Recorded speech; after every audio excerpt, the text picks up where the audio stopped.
Join us for a first look of the BMW X6 M. Let's go!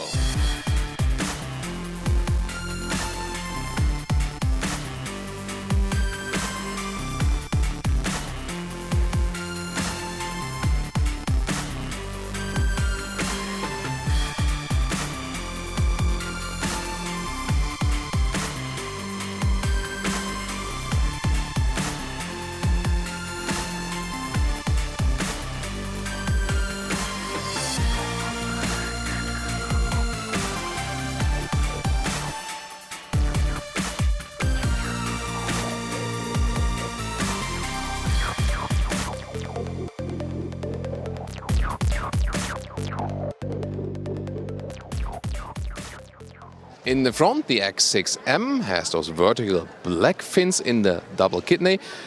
In this X6 generation, the all-new one, it can also be illuminated. That's a very special feature. We've shown that to you in different driving reviews we've done with this car already.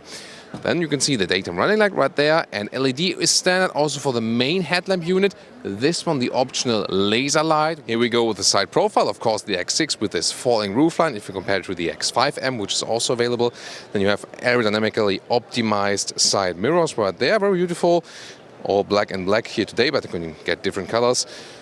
Then here also the wheel arches in vehicle color. 21-inch wheels here for the X6 M, pretty massive. Also in a dual tone scheme, bigger brakes, for example, as well. Again, also to match the horsepower output.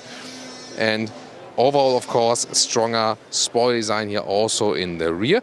But indeed, if you fit a normal X6 with bigger wheels, there's not too much of a difference here to the X6 M model in the side profile. There's always more you can do with the front and with the rear. Technology-wise, there's also the anti-roll control inbuilt in this car, together with the adaptive suspension they do offer. And the adaptive suspension is actually quite cool. You, in general, do not need an air suspension for the X6 or for the X5, even if you can optionally go for one for the air suspension in general for the normal models, because the adaptive suspension is really doing a good job. Here, of course, with a stiffer layout overall than here in this X6. And you also get an active rear differential lock to bring more power to the ground. In the rear, the new X6 generation features those horizontally drawn tail lamps.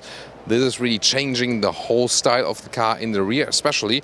Then you got this additional spoiler lip right there. You need it for a little bit more downforce, because if you compare it to an upright car in the rear, you have less of that, so you add some more by that once again. And here, X6M badge, you all see the competition lettering, and that means you have the competition model because both are available. So the normal X6M and the X6M Competition. If you want a little bit more horsepower and you want to spend a little bit more money even to differentiate yourself on the market. In the lower part, you have this diffuser kind of style in the lower end, and then real exhaust tip. In this case here also with black frames around. So really massive, of course. They give a pretty interesting sound.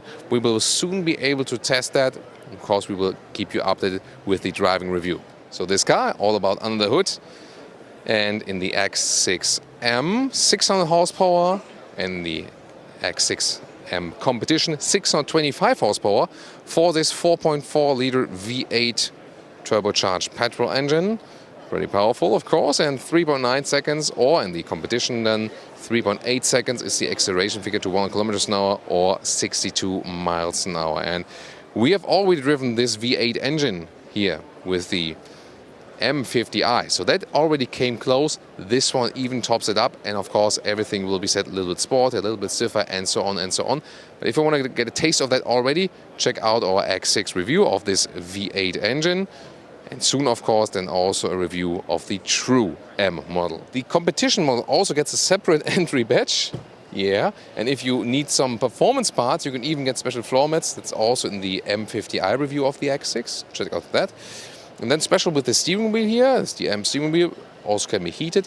But then you get those mode buttons, and you can program them to your taste. So you have special settings. You want to say like M1 is like suspension the stiffest and shifting characteristics like that and steering like that, and you can set it to the different modes. Or if you want to have with M2 like electronic stability control all the way back, then you can put that to this button, for example, so whatever you prefer. The seats are actually the same X6 and the X5 in general, but you feel a little bit more cramped in the X6 always if you compare it to the true SUV model, because the A-pillar is a little bit flatter.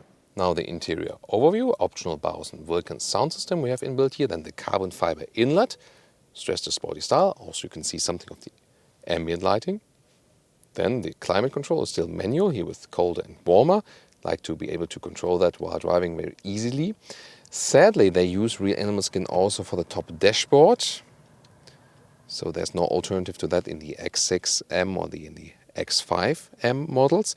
And a lot of carbon fiber used in the lower part. And I really prefer that, because then you don't have so much black piano lacquer use. But there are also other styles available for the non-M cars, for example. Close-up of the GPS map.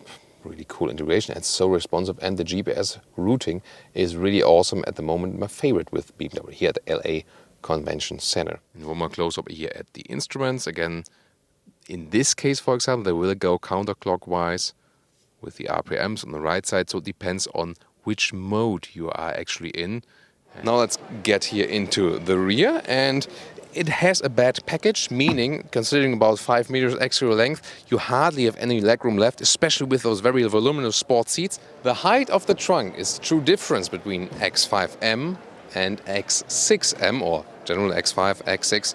So you're a little bit limited right here, but considering it's such a sporty and powerful vehicle, you can very well use this car in your everyday driving life. This is the way the top cover works right there. And now to our conclusion for today with the BMW X6M, the most powerful version. We have already driven the V8 and it was, pretty aggressive already. We could actually do a little drifting, even though when we haven't deactivated all the stuff, because it had so much power.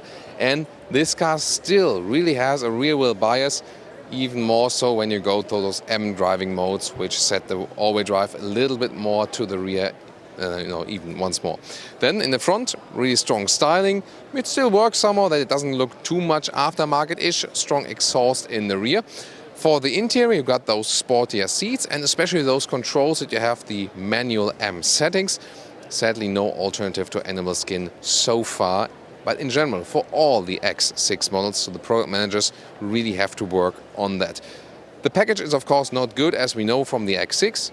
However, considering it's an SUV coupe style, you still got some decent headroom, especially in the rear. They work on that with the new generation.